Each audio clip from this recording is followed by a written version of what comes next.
This is a Motorsport UK recovery unit, heavy. It and the crew are regulated by these rules, and the kit that it carries has to comply to this list, which can be checked at any event by Motorsport UK stewards. The vehicle also has a passport, which is here. It contains photographs of the vehicle in an operational state and also record of inspection and events attended. This is the kit.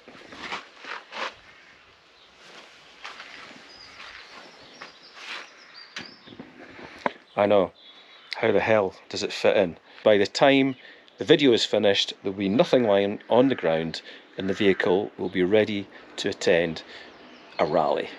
Right, let's run through this. Amber lights, 360 visible, that's them up there. Low level strobe lights on the back, that's them down there. Motorsport radio, there, that one's VHF. PPE for the crew, so that's our high-vis. It's also the two helmets that you see over there, and we wear gloves and eye protection where needed. 2 fire extinguishers, 6 kilos, and that's one there, which is powder, and that one's foam. These have to be tested and recertified every year. Fire resistant blanket. Boom. 1 broom recommended. That's for sweeping up glass and mess on race circuits. Right, technical equipment. Suitable cutters for harnesses and straps. Well, we tend to carry them on our belts. Seatbelt cutters. Hacksaw and supply of blades is in there in the toolbox. We've got a bow saw. We've got a set of bolt croppers as well. We've got mole grips. We've got a toolkit including sockets and spanners. It's also got Torx bits and Allen key bits inside it. Page 2. There's nothing on page 2 for us because this list also covers rescue vehicles and fire trucks for circuits. Right, medical. New to the list this year, 2 combat tourniquets and some trauma and compression dressings.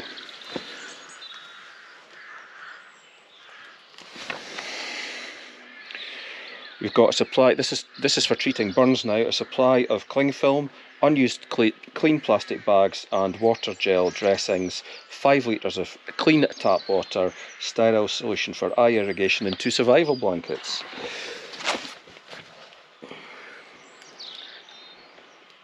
One hammer, 1 kilo, and 1 spade. We have 1 hammer less than 1 kilo, 32 ounces. We have a large hammer, definitely more than 1 kilo, and the spade is next to it. Now to the recovery gear, okay? 3 suitable ropes or strops, 2 ton minimum. We've got that one and that one, and we've got 2 3-ton ones there. Coupling hardware for recovering vehicles and equipment for stabilising vehicles. So we can stabilise vehicles using ratchet straps, and we can couple to them using the chains and shackle. 1.5 ton jack is on the list.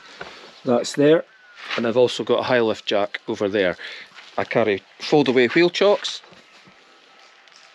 because when I'm winching a heavy load, this vehicle isn't all that heavy and I sometimes need to stabilise it to stop it getting pulled down the bank. 28 metres of winch cable, so that's 92 feet. So the front winch has 100 foot, the back one has less, but you only need 1 winch on a vehicle. And we need winch extensions for 28 metres, which is another 100 feet. So there we've got 15 metres there, and we've got about 20 odd metres there and 15 metres there. So we're well above that. I carry these winch extensions, touch wood, never had to use them. We've got shackles at 3.25 ton and 4.75 ton, and snatch block.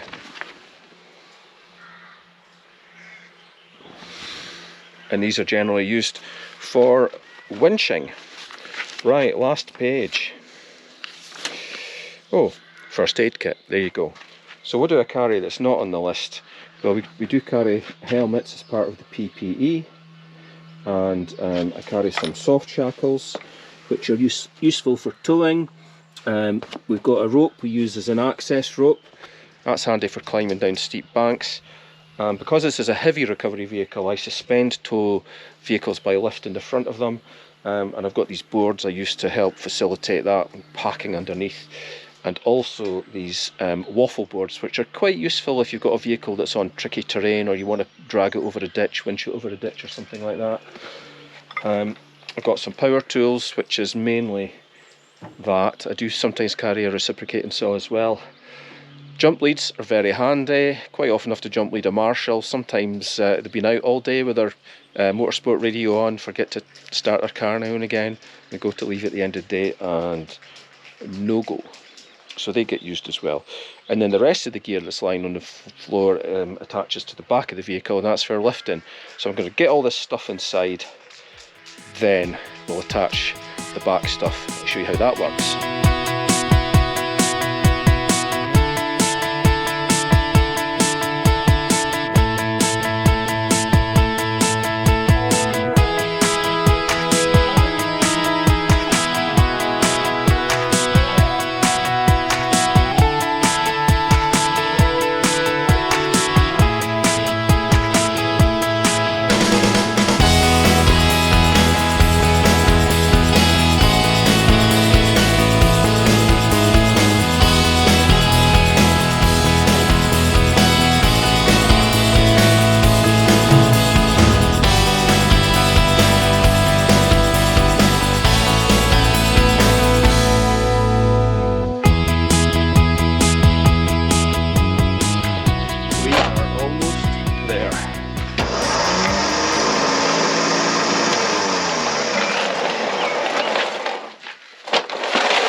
Might need more hands.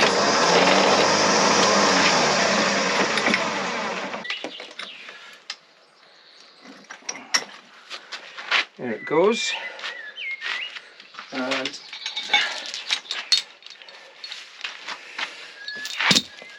these are J-hooks, so they can go underneath front arms, axles, suspension,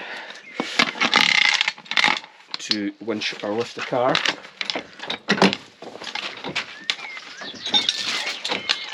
And if the J-hooks aren't any good, you can reverse them and use the normal clutch hook.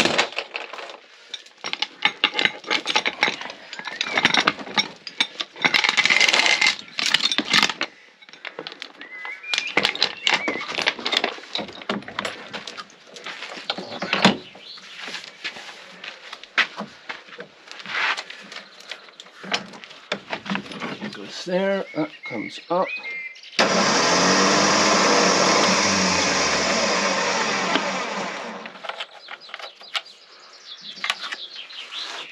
Couple of pins in there. Stop these coming out. You can tell there's a lot of fresh paint on this. And that is us, apart from the second winch extension, which will come round the front just for a bit of weight balance, and it'll sit in amongst the bonnet mounted spare wheel, which isn't mounted, it's just sitting on there just now. Right, that is it. So let's have a quick look what's inside. We have medical, PPE, spill kit, forgot to mention that, and all the tools. There's my my rope. There's a documentation which all goes up in these bits there. We've got onboard air, which powers the air lockers, the rear suspension springs. I also have an air line for putting up tyres, and an air blower. Pretty much all the recovery and winching gear is in there. I might chuck another set of chains in. In the back we've got the winch extension, the fire extinguishers, all the long stuff's in front of the roll cage. I've got the wheel chocks, although I still need to bolt these in. This is why it's a heavy recovery unit, not because it's heavy. It's probably one of the smallest and lightest ones out there, but because we can lift cars. Also use the rear winch for recovering vehicles up banks. On top, waffles. high lift jack and wood for packing. And this side, the rest of it, which is some of the tools, the jack, ratchet straps, ropes, bush saw, bolt cutters. I've got a spare winch solenoid, and it's amazing how many rally drivers have been able to help with a bit of tyre weld or even some rad weld.